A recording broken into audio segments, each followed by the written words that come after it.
आप सल्लल्लाहु अलैहि वसल्लम एक ही रात में स्टार्स, प्लैनेट्स, गैलेक्सीज को क्रॉस करते हुए जमीन से आसमान की तरफ गए। अब अल्लाह ने कुरान में एक जगह फरमाया है कि जमीन और आसमान के दरमियान हर चीज अल्लाह को सजदा करती है, विच मीन्स सारे stars, galaxies, planets, mountains, trees. लेकिन ये कैसे पॉसिबल है? सजदा तो इस तरह होता है। और कभी स्टार्स और प्लैनेट्स को हमारी तरह इबादत करते हुए किसी ने देखा है? लेकिन अल्लाह ने कुरान में बार बार कहा है कि ये सारी चीजें अल्लाह की इबादत करती हैं। तो यूनिवर्स के इन सारी चीजों में कोई ना कोई बात कॉमन, एक जैसी जरूर होगी। आज से बहुत साल पहले पूरी दुनिया का ये ख्याल था कि जमीन, अर्थ ही दुनिया का सेंटर है और जमीन तो साकिन है बेटा, जमीन रोटेट करती नहीं है, जमीन गर्दिश नहीं करती। लेकिन आज से 400 साल पहले गैलीलियो, जो एक इटालियन साइंटिस्ट थे, उसने दो लेंसेज को अलाइन करके रखा तो उसे पता चला कि ऐसे करने से दूर की चीजों को करीब से देखा जा सकता है। छोटे लेवल पर टेलीस्कोप्स दुनिया में पहले भी मौजूद थे, लेकिन इन्हें सिर्फ फौजी और समंदरी सफरों में यूज किया जाता था। लेकिन गैलीलियो ने इसी टेलीस्कोप को इंप्रूव करके इंसानों की तारीख में पहली दफा इसका रुख आसमान की तरफ किया, जिससे उसने दुनिया से पहली बार सूरज और चांद को बिल्कुल करीब से देखा। और गैलीलियो ने इन सारों की मूवमेंट को ऑब्जर्व करना शुरू किया। 1300 दुनियाओं को अगर मिला लिया जाए, इससे एक जुपिटर बनता है। गैलीलियो ने देखा कि ये भी बाकी प्लैनेट्स की तरह गोल है, लेकिन जुपिटर के ऊपर जो लाइट है वो महीने के डिफरेंट दिनों में बिल्कुल बदल रही है। और उसने देखा कि वीनस और सैटर्न का भी यही हाल है। अब ये सब कुछ तभी पॉसिबल था कि अगर ये सारी चीजें सूरज के गिर्द घूम रही हो, दुनिया के नहीं। गैलीलियो ने ये बातें पूरी दुनिया को बताई कि यूनिवर्स का सेंटर दुनिया नहीं बल्कि सूरज है। लेकिन इस बात को सुनकर यूरोप के सारे चर्चेस उसके दुश्मन बन गए, क्योंकि उस जमाने के पोप का ये ख्याल था कि जमीन ही यूनिवर्स का सेंटर है। और सिर्फ पोप का नहीं, पूरी दुनिया का ये ख्याल था। जमीन तो साकिन है। जिसकी वजह से गैलीलियो को चर्च से ये सजा मिली कि वो हमेशा के लिए घर में बंद कर दिया जाएगा। लेकिन गैलीलियो ने अपना काम जारी रखा और उसकी इन रिसर्चेस को बाद में पूरी दुनिया ने माना। इवन पोप ने भी गैलीलियो के मरने के 350 साल बाद पूरी दुनिया के सामने उससे माफी मांगी और कहा कि हम गलत थे और आप सही थे।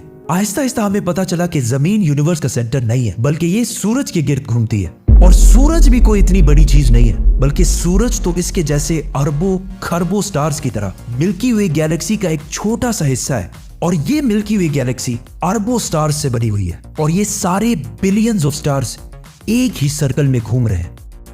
हम तो सूरज के गिर्द घूम रहे हैं, तो सूरज जैसे अरबों खरबों स्टार्स मिलकर किसके गिर्द घूम रहे हैं? Super massive black hole. Have a supermassive black hole at their center.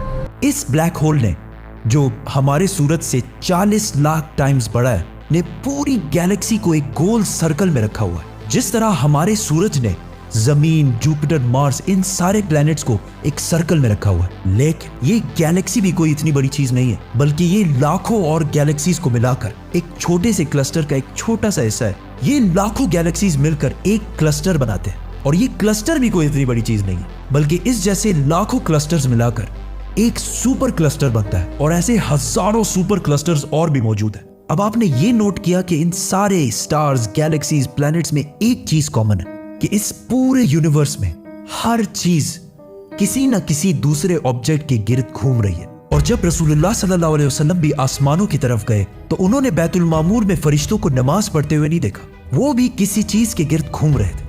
लेकिन घूमने का इबादत से क्या ताल्लुक है? अल्लाह ने तो कहा है कि ये सारी चीजें इबादत करती हैं। आपको पता है अल्लाह ने ये बात किस सूरत में कही है? सूरह हज में। हज में मुसलमान पूरी दुनिया से इस्लाम की सबसे मुकद्दस और होली जगह काबा के पास जाते हैं और बार बार इसके गिर्द घूमते हैं। अब इस सर्कल करने का मतलब क्या है? जब मुसलमान काबा के गिर्द घूमता है तो वो उस वक्त अकेला नहीं घूम रहा होता, बल्कि चांद, प्लैनेट, स्टार्स, गैलेक्सीज, क्लस्टर्स सारों के साथ एक ही इबादत में शामिल हो जाता है। तो ये सारी चीजें हमारी तरह इबादत नहीं करती, बल्कि हम मक्का जाकर इनकी तरह इबादत करते हैं। लेकिन इस आयत में तो लिखा है कि ये सारी चीजें अल्लाह को सजदा करती हैं। सजदा का मतलब सिर्फ हमारे वाला सजदा नहीं है, बल्कि अल्लाह के निजाम के मुताबिक चलने को भी सजदा कह सकते हैं। लेकिन अल्लाह ने इस आयत में सिर्फ स्टार्स, गैलेक्सीज और प्लैनेट्स का नहीं कहा, बल्कि हर चीज, पहाड़, दरख्त, जानवर, सब का कहा है। ये तो सर्कल्स में नहीं घूमते। आज से हजारों साल पहले एंशिएंट ग्रीस में ये कॉन्सेप्ट बना कि कायनात की हर चीज एक बहुत ही छोटे पार्टिकल एटम से बनी हुई है, जिसको फिर 2000 साल तक पूरी दुनिया भूल गई। लेकिन आज से 200 साल पहले इस कॉन्सेप्ट पर रिसर्च दोबारा शुरू हुई और साइंसदानों की रिसर्च से पता चला कि एटम सबसे छोटा पार्टिकल नहीं है, बल्कि इसके अंदर और भी पार्टिकल्स हैं, जैसे प्रोटॉन्स, न्यूट्रॉन्स, इलेक्ट्रॉन्स।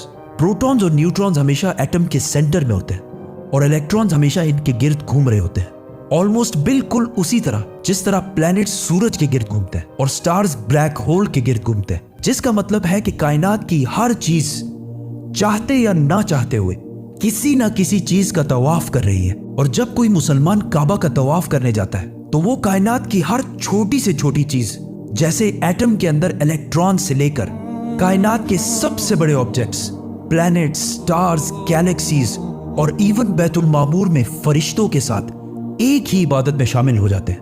हो सकता है इसीलिए इस्लाम में तवाफ करना सबसे बड़ी इबादत है। तो जब सूरह हज में अल्लाह ने फरमाया कि ये सारी चीजें मेरी इबादत करती हैं, तो ये हमारी तरह इबादत नहीं करती, बल्कि हम मक्का में काबा का तवाफ करके इनकी तरह अल्लाह की इबादत करते हैं। लेकिन इन सारी चीजों का तवाफ करने का एक फिक्स टाइम है और जैसे ही ये टाइम पूरा होगा तब हर शख्स मालूम कर लेगा कि वो क्या लेकर आया है।